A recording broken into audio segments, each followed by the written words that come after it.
Question number 1, हाल ही में प्रदेश सरकार ने कौन सी नए पुरस्कार की घोषणा की है? ऑप्शन ए अनुपम मिश्र स्मृति पुरस्कार, ऑप्शन बी हबीब तनवीर स्मृति पुरस्कार, ऑप्शन सी देवी प्रसाद चौबे पुरस्कार, ऑप्शन डी अनुपम मिश्र एवं हबीब तनवीर स्मृति पुरस्कार। इस क्वेश्चन का राइट आंसर होगा ऑप्शन डी अनुपम मिश्र एवं हबीब तनवीर स्मृति पुरस्कार। वाटर रिचार्जिंग के क्षेत्र में बेहतर काम करने वाले व्यक्ति और संस्था को अनुपम मिश्र पुरस्कार देने की घोषणा की गई है। मुख्यमंत्री ने छत्तीसगढ़ में प्रसिद्ध रंगकर्मी हबीब तनवीर के नाम पर भी पुरस्कार देने की घोषणा की है।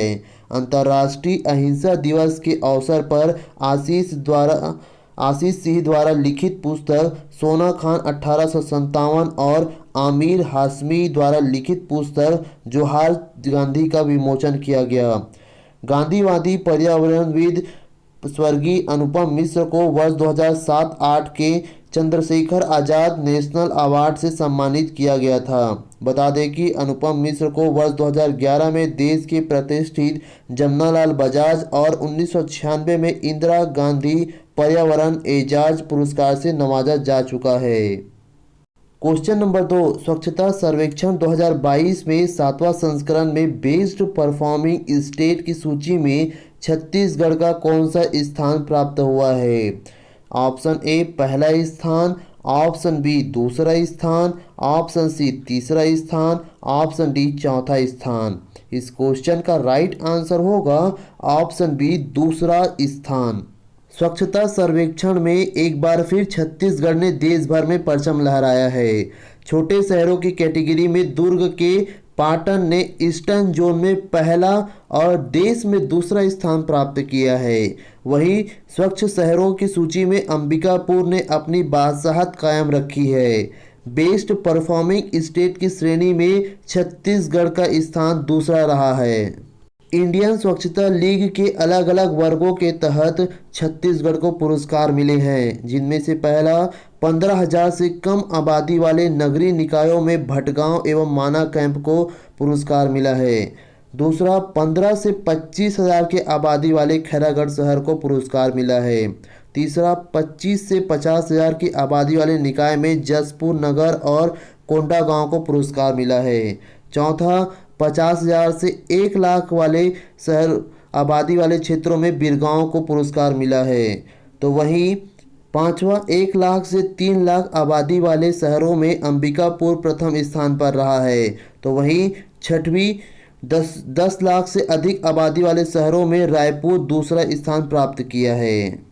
क्वेश्चन नंबर 3, हाल ही में राज्य के संगीत के क्षेत्र में कौन से नए अलंकरण की घोषणा की गई है?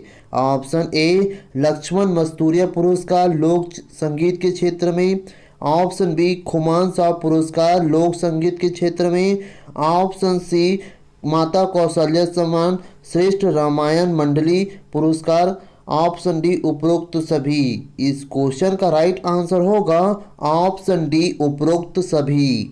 3 नए राज्य अलंकरण पुरस्कार लोक संस्कृति के साधकों की साधना से नए कलाकारों को प्रेरित करने के लिए राज्य सरकार ने राज्योत्सव के अवसर पर 3 नए पुरस्कार देने की घोषणा की है, जिनमें से 2 लोक संगीत के क्षेत्र में हैं, जिनमें से पहला होगा लक्ष्मण मस्तूरिया पुरस्कार और दूसरा खुमान साहब पुरस्कार। तो वहीं तीसरा पुरस्कार माता कौशल्या के सम्मान में श्रेष्ठ रामायण मानस मंडली को दिया जाएगा।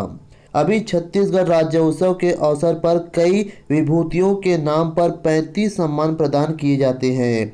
इनको अलग अलग विभागों की ओर से दिया जाता है। इनमें से समाज सेवा, कला, साहित्य, खेल, प्रशासन, कृषि, उद्योग, सिनेमा, पत्रकारिता आदि के क्षेत्रों में पुरस्कार से शामिल है। क्वेश्चन नंबर 4, छत्तीसगढ़ में पारंपरिक खेलों को बढ़ावा देने के लिए छत्तीसगढ़ ओलंपिक की शुरुआत किया गया है। इनका आयोजन कब से कब तक होगा? ऑप्शन ए 6 अक्टूबर से 15 अक्टूबर तक, ऑप्शन बी 7 अक्टूबर से लेकर 27 नवंबर तक, ऑप्शन सी 8 अक्टूबर से लेकर 23 दिसंबर तक, ऑप्शन डी 6 अक्टूबर से लेकर 6 जनवरी तक। इस क्वेश्चन का राइट आंसर होगा ऑप्शन डी 6 अक्टूबर से लेकर 6 जनवरी तक। छत्तीसगढ़ के पारंपरिक खेलों को बढ़ावा देने के लिए छत्तीसगढ़ी ओलंपिक का शुरुआत किया गया है, जिनमें 14 तरीके की प्रादेशिक खेलों को रखा गया है। ये प्रतियोगिताएं पूरे प्रदेश में 6 अक्टूबर से लेकर 6 जनवरी तक चलेगा। इस ओलंपिक खेल प्रतियोगिता में गिल्ली डंडा, पिट्ठूल, संखली दौड़, लंगड़ी दौड़, कबड्डी, खो खो, रस्सी कस्सा, बांटी, बिल्लस, फुगड़ी, गेड़ी दौड़, भौरा, 100 मीटर की दौड़ एवं लंबी कूद का खेल का आयोजन शामिल किया गया है। इस ओलंपिक में दलीय एवं एकल श्रेणी में 14 प्रकार के पारंपरिक खेलों को 18 से कम वर्ष के आयु वाले तथा 18 से 40 वर्ष के आयु वर्ग वाले या 40 वर्ष से अधिक आयु वर्ग वाले लोगों को शामिल किया गया है। क्वेश्चन नंबर 5, देश की सबसे बड़ा मिलेट प्रसंस्करण केंद्र कहाँ स्थापित किया गया है? ऑप्शन ए नथिया नवागांव कांकेर, ऑप्शन बी दुर्ग कोंदल कोंडागांव, ऑप्शन सी घोटुल मुंडा नारायणपुर, ऑप्शन डी बड़े डोंगर बस्तर। इस क्वेश्चन का राइट आंसर होगा ऑप्शन ए नथिया नवागांव कांकेर। छत्तीसगढ़ में देश का सबसे बड़ा मिलेट प्रसंस्करण उद्योग खुलने जा रहा है। छत्तीसगढ़ सरकार ने इसके सहयोग से मिलेट मिशन के तहत कांकेर जिला के नथिया नवागांव में आवनी आयुर्वेदा प्राइवेट लिमिटेड द्वारा कोदो कुटकी रागी प्रसंस्करण केंद्र, इससे संबंधित वैल्यू एडिशन उत्पाद की इकाई भी स्थापित की जाएगी। इस इकाई की वार्षिक प्रसंस्करण क्षमता 10,000 से लेकर 12,000 टन है। छत्तीसगढ़ के 20 से अधिक जिलों में मिलेट का उत्पादन होता है। छत्तीसगढ़ राज्य में मिलेट उत्पादन, प्रसंस्करण एवं उपयोग को बढ़ावा देने के उद्देश्य से ही वर्ष 2021 मिलेट मिशन का आरंभ किया गया था। क्वेश्चन नंबर 6, हाल ही में छत्तीसगढ़ के खिलाड़ियों ने नेशनल गेम में कुल कितने मेडल जीते हैं? Option A 5 medal, option B 6 medal, option C 7 medal, option D 8 medal. इस क्वेश्चन का राइट आंसर होगा option C 7 medal. National game 2022 का आयोजन गुजरात के 6 शहर अहमदाबाद, गांधीनगर, सूरत, वडोदरा, राजकोट और भावनगर में किया जा रहा है। छत्तीसगढ़ के उभरती बैडमिंटन खिलाड़ी आकर्षि कश्यप ने गुजरात में चल रहे 36वें नेशनल गेम में शानदार प्रदर्शन करते हुए छत्तीसगढ़ को गोल्ड मेडल जिताया है। 28 भारतीय राज्य, 8 केंद्र शासित प्रदेश और सर्विसेज अर्थात भारतीय सशस्त्र बल की टीम के लगभग 7,000 एथलीट इस खेल में शामिल हुए थे। 36 विभिन्न खेलों के लिए इसमें प्रतिस्पर्धाएं हो रहा था। नेशनल गेम्स के लिए प्रदेश के 21 खेलों में 172 खिलाड़ी, जिनमें से 93 पुरुष और 79 जो है आपके महिला खिलाड़ी शामिल हुए थे। क्वेश्चन नंबर 7, प्रदेश की पर्वतारोही यासी जैन का संबंध निम्नलिखित में से किस जिला से है? Option A Bilaspur, option B Raipur, option C Kawardha, option D Raigarh. इस क्वेश्चन का राइट आंसर होगा ऑप्शन डी रायगढ़। छत्तीसगढ़ के रायगढ़ निवासी पर्वतारोही यासी जैन ने 2 अक्टूबर 2022 को अफ्रीका की सबसे ऊंची चोटी किलीमंजारो को फतेह किया है। किलीमंजारो पर्वत दक्षिण अफ्रीका के तंजानिया में स्थित, जिसकी ऊंचाई 5,895 मीटर ऊंची है। इससे पूर्व यासी जैन ने यूरोप की सबसे ऊंची चोटी माउंट एल्ब्रूस और तथा नेपाल के माउंट आइसलैंड पी लेबोरी पीक को में तिरंगा झहराया है। क्वेश्चन नंबर 8, छत्तीसगढ़ में महात्मा गांधी रूरल इंडस्ट्रियल पार्क योजना के तहत प्रदेश में कुल कितने रूरल इंडस्ट्रीज पार्क बनाए जाएंगे? Option A 200 industrial park, option B 250 industrial park, option C 300 industrial park, option D 400 industrial park. इस क्वेश्चन का राइट आंसर होगा ऑप्शन सी 300 इंडस्ट्रियल पार्क।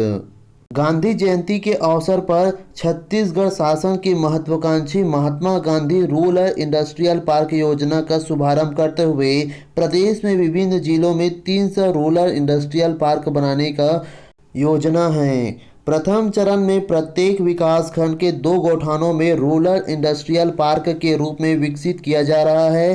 राज्य सरकार के बजट में इस योजना के लिए 600 करोड़ रुपए का प्रावधान किया गया है।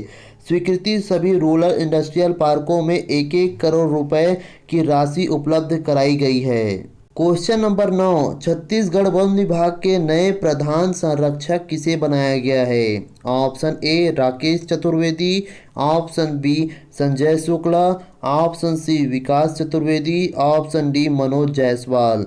इस क्वेश्चन का राइट आंसर होगा ऑप्शन बी संजय शुक्ला। छत्तीसगढ़ के वन विभाग के पूर्व संरक्षक राकेश चतुर्वेदी की जगह संजय शुक्ला को नए प्रधान मुख्य आरक्षक बनाया गया है। वन बल प्रमुख की जिम्मेदारी उन्हें सौंपी गई है। मंत्रालय के आदेश जारी किया गया है जिनमें छत्तीसगढ़ वन विभाग के पीसीसीएफ राकेश चतुर्वेदी की जगह संजय शुक्ला को मुख्य आरक्षक के रूप में पदभार सौंपी गई है। छत्तीसगढ़ के कितने जनजाति समूह को अनुसूचित जनजाति में शामिल किया गया है? ऑप्शन ए 7 जनजातियों को, ऑप्शन बी 9 जनजातियों को, ऑप्शन सी 12 जनजातियों को, ऑप्शन डी 15 जनजातियों को। इस क्वेश्चन का राइट आंसर होगा ऑप्शन सी 12 जनजातियों को। केंद्र सरकार ने 15 आदिवासियों समूह को अनुसूचित जनजाति की श्रेणी में शामिल करने का फैसला लिया है, जिनमें से छत्तीसगढ़ के 12 जनजाति शामिल है। छत्तीसगढ़ के 12 समुदायों में भारिया भोरिया के पर्याय के रूप में भुइयाँ भुइयाँ भुआं और अंग्रेजी संस्करण में बिना बदलाव किए हुए भारिया के रूप में शामिल किया गया है।